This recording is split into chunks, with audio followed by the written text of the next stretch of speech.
everybody. Beth here from Access Paranormal for this week's I Want to Know, which is all about trying to crack into that paranormal community.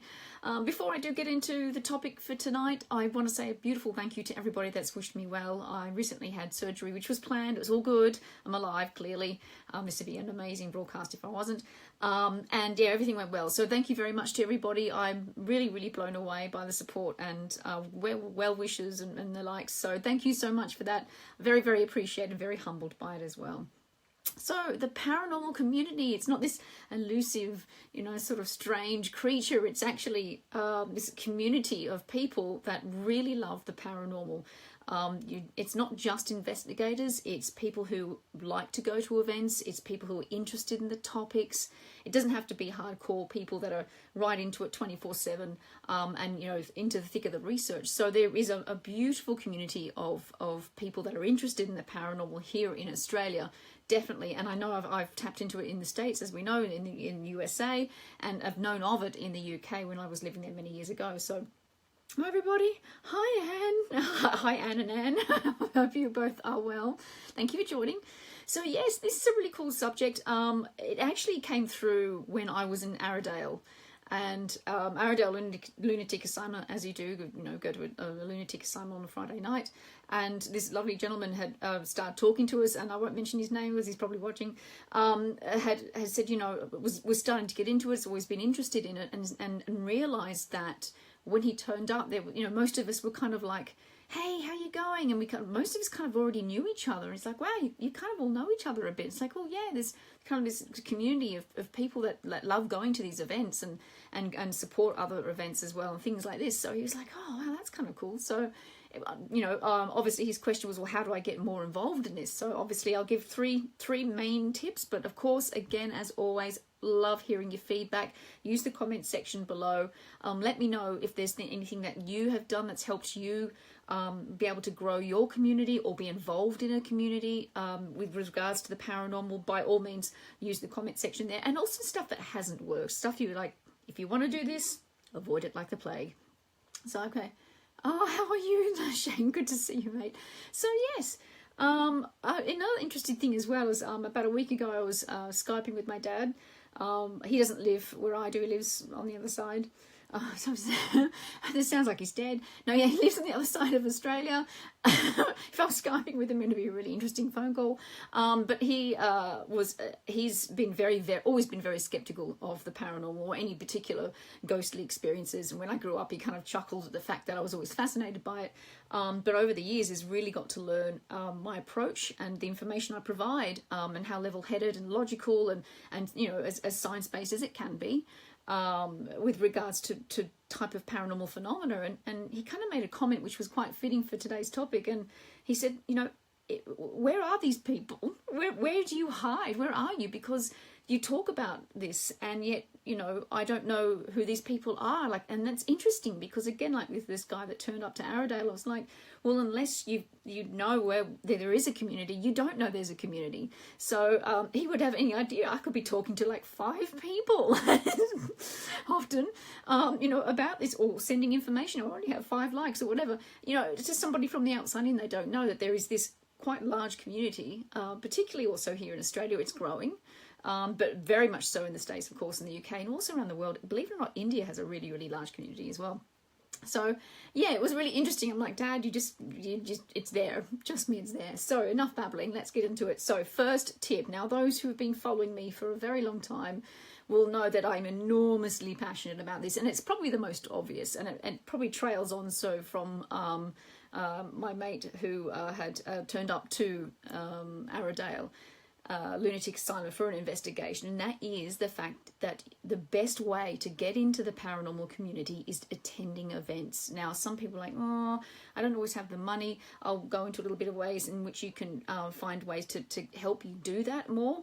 But there are so many benefits to attending paranormal events. And I say events because it's quite broad.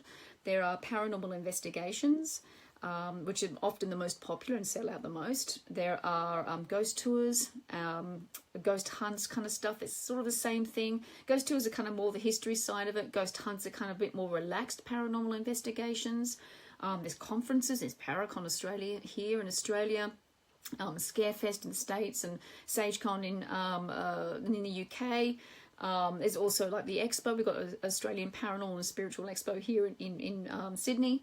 So there are so many different events that are great learning opportunities. But the biggest thing is networking. It's finding people that also get you, that understand you, and also you can talk to about this. And I know it sounds like a secret club, and sometimes it feels like it, but not often people feel comfortable talking about their paranormal experiences, particularly with other people. So being able to talk about your interest is even harder.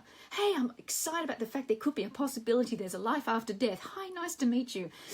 You know what I mean? So that could be a real icebreaker that could go down really slowly with people that you don't know. So obviously in these kinds of environments, you're able to actually talk to people openly about it, mingle with them, and find out who they are and who likes what and what their thoughts are. Lots of learning happens. Also, you get to meet other investigators who have been doing it for a while too. So asking their thoughts. Well, I've seen this show, or I've tried this, or I've used that, or what do you think about a millimeter, or anything like this. You've got an open forum to be able to ask those kinds of questions, and it really helps with it. And again, you're building networks. It's the biggest thing. Getting involved in a community is building networks and keeping them going. So that's the first tip there. By also supporting events as well, you're helping money go back into the location. This is most often the case. Often a location that's of historical significance will open its doors, and to be able to generate a revenue during the nighttime hours when most people won't be going through a history tour, they will open it up for paranormal tours. So you're actually helping put money back into these locations. Often proceeds do go back, even if it's not directly, even if it's not a donation. Often they will have fees, which then the people that are running the tours then have to factor in with the ticket price, and they're able to keep these beautiful buildings open to the public. And also we get to have fun, be able to creep about at night time as well, which is the best part, be able to explore our own and make our own minds up what might be happening there. So there's that. So really, really important. You're supporting also paranormal teams and groups. And also with these people who do run them, it's sometimes they will be paranormal teams, sometimes they won't be paranormal teams. They may actually be a tour company. But obviously these people have a strong interest within the paranormal of some degree, whether they believe it or not. And I know of paranormal companies that don't actually believe in an afterlife, but still will run these tours. You actually get talking with them as well. And sometimes, not all the time, and I take this with a grain of caution as well, and I suggest for yourself too, is often there might be a vacancy. So if over time you've built good rapport and you're showing that you're passionate about it, sometimes these companies and paranormal teams will actually go, you know what, we need another person. Hey, Jimmy over there was awesome. He's so passionate. He's come to so many events. He loves it. He's got a great mind. How about we trial him out and see what he thinks? So that's also another way in which you can actually join other teams and groups if that's what you want to do. Often what I have found also in my years is the fact that people actually form their own groups. So you'll get what we term here as repeat offenders. Basically, is a polite way of saying you've got your regulars to some of these events too. So that's why when this lovely guy was there a couple of weeks back, seeing us all familiar. Some of us are kind of repeat offenders, you know what I mean? So and we're people who often go to the same location or with the same team to different locations, and everyone gets to know each other. And you start to build a rapport with those people. And sometimes, and this is probably the quickest way in which I've seen it happen, is that teams individually will form from there. So people who are regulars get to know the other regulars, and then they'll actually make their own team, and then they'll go off and do their own thing, or they'll still go to these events as their team or go and support them. So honestly, that is probably the best tip I can give when it comes to stepping in and finding a paranormal community. But of course, it's finding one. How do you do that? Don't look under your bed or under the covers or behind the couch. No, it doesn't quite work like that. Of course, the internet's a beautiful thing. Originally, when I started Access Paranormal website, I had a section for events. I've actually, in the last 6 months, taken that off because I don't need it anymore, and it doesn't get as many hits anymore, if at all, because Facebook is a really great resource. Facebook is brilliant. The search function is great. You can keep up to date with the regular stuff and teams and what they're doing and investigators. So I've not actually needed to keep a sort of an event section on Access anymore, which ironically was one of the very big reasons why I created it 7 years ago. Was because there was nowhere else to find out what was happening, and Facebook hadn't really picked up too much on Facebook as far as events with that. But all you got to do is like a page of a team, and you'll always be up to date with what's happening with their events. So yeah, that part's taken away. As I said, Facebook is there's a huge community on Facebook. If you are not sure about where to start, where to look for events, because it's like if you type the word in paranormal, you get a heap of information on Facebook. Go to paranormal groups. So in Australia, we've got Australian Hauntings. I think there's Paranormal UK Junkies in the UK. I know the USA have got a heap of different ones. And they've already got established groups of interested people in the paranormal. And you will find that there will be events. Often, I think it's Mondays. Mondays tends to be the day. Here in Australia, it tends to be Tuesday mornings because we're kind of a bit ahead of the rest of the world. But they will post their events on their Facebook pages, and you get to see what's happening around, or if they're promoting something in any way, shape or form. So that's a really good way to start to find where all these groups are, is actually joining these discussion groups as well. And again, it's a virtual online way to be able to sort of find out where everybody is, local to where your area is as well. Oh, hello, Danny. How are you, sweetheart? Hey, Belle. Good to see you, lovely ladies.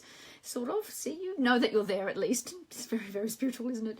So, yeah, that's a couple of tips there for you guys, just as far as searching. Also, it doesn't hurt to do a bit of a Google search as well. So maybe even like typing in, so say, for instance, here I'm in Sydney, say Sydney Paranormal Event, or paranormal tour, or paranormal investigation, or Sydney. Always have the location. So if you're in the US, you know, Wisconsin paranormal investigation team, or event, or night, or something like that. So you can actually bring up something that's local to your area, unless you really do love traveling long distances like I do.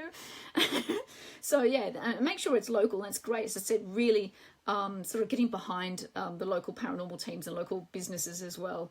Really, really good to be able to do. So use the internet, use Facebook. Twitter's great too. Use that, which kind of flows on to my second point, which is more about the fact of joining and following these teams and events on social media. So you're following them on Facebook, following them on Twitter, follow them on Instagram. You're able to keep track of what's going on, latest information to come from them as well, but also not just follow them, share what they're also promoting too. So that kind of shows that, you know, you're interested. You want to be able to let other people know of it as well. There could be somebody you don't even know, maybe there's a friend of yours, if you're new to this, that might be actually really interested and think, hey, you know what, so and so has really got into this paranormal stuff, and you know, there's an event going on. I'll message them. Like, you'll be amazed about how this kind of stuff happens. Someone will go, oh, it's my birthday weekend, I want to do something spooky. That's a common one. So again, share what people are actually posting as well, because it's a way to show support and respect for what they're doing, but also at the same time that you are building a community, because the community can only build with people around it that help promote it as well. And at the same time, you're getting good with the people that are running them too. Just a tip. So that's always really good too. Also, tip 3, I would say 3 if I could count. That's wonderful. Would be read and follow podcasts. Now you're probably thinking, what's that got to do with actually being involved in any type of community whatsoever? There is a method to the madness.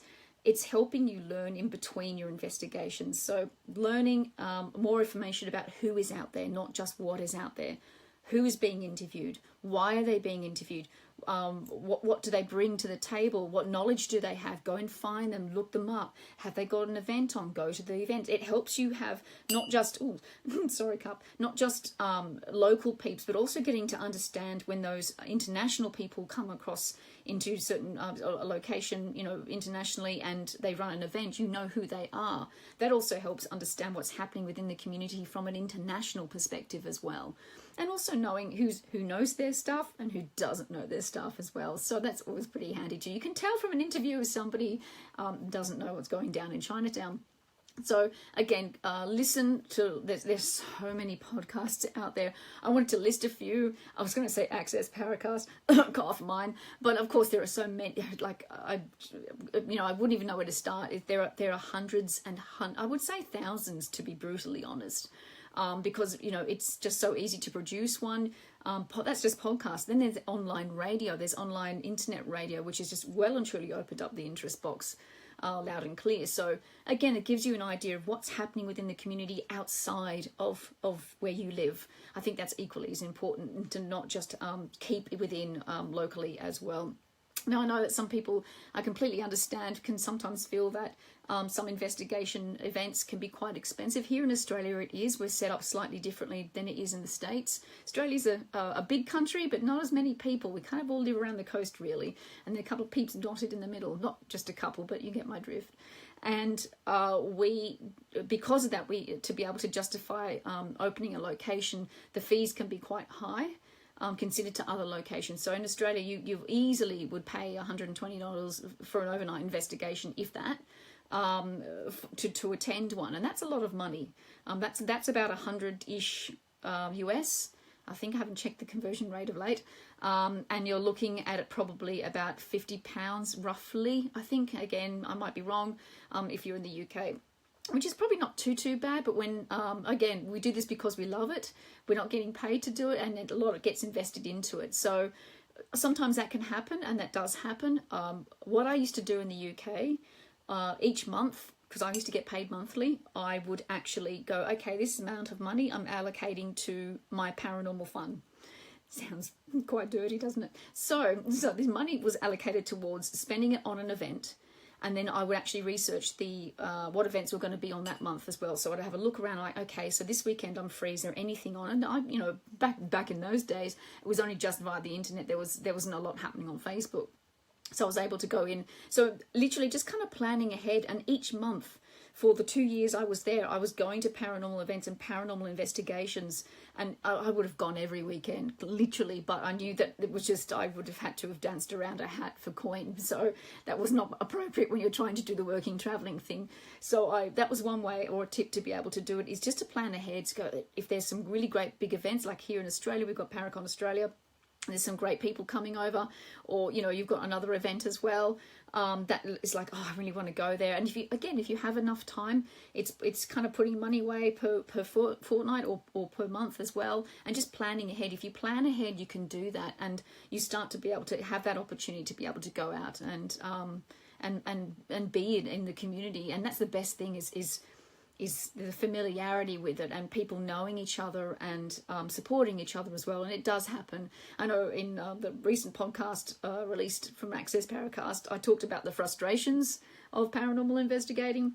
There is the flip side. There's the awesome stuff, and this is what it's about. There's a really good group of people that are just fantastic, that are very supportive about ideas and thoughts, and really making it something here in Australia. So hopefully that's some great information that you can take away with you for this particular topic for tonight's I Want to Know.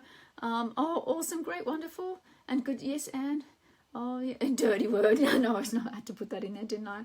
But thank you so much, everybody, for watching again. Use the comment section below, also here on Facebook as well as YouTube, to anything that you want to sort of add to this, as well as some do's and don'ts as well. Again, feel free to use the comment section there, and I will jump off and answer back to all these awesome comments here on Facebook as well. So take care, everybody. Thank you so much, and until next week, see ya.